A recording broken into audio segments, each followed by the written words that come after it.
ከልጇ ጋር በተኙበት እሳት ነደደና ቤቱን አቃጠለባቸው።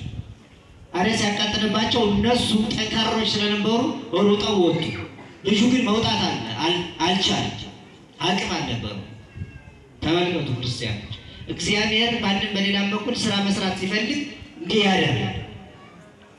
አሁን ልጁን ያወጣ ሰው የለም። እናትና አባት ወጥተዋል፣ እነሱ ይጮሃሉ። ልጅ ግን ቤት ውስጥ ነው ያለው፣ እየተቃጠለ ነው ማለት ነው።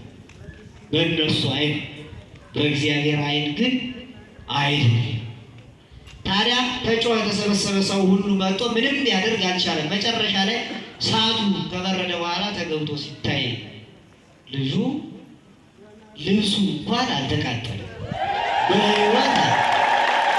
ምክንያቱም ልጁ የእግዚአብሔር የሰጠችው ስለነበረ የቅዱሳን አባቶች ጸሎት ይጠብቀው ነበረ ልጁን ማለት ነው። ደስ ይበላችሁ በእውነቱ። ከእሳት ውስጥ የሚያድን እግዚአብሔር ነው። ከእሳት ውስጥም እግዚአብሔር ያድናል። ሰለስቱ ደቂቅን እኮ ከእሳት ውስጥ ነው ያዳናቸው። ስለዚህ ሰለስቱ ደቂቅን ከእሳት ውስጥ ያዳነ እግዚአብሔር የእሱን ሀብት የእሱ የሆነውን የማዳን ስራ በቅዱሳኑ ላይ በጸጋ ሲሰጥ ቅዱሳኑ አባቶቻችን ደግሞ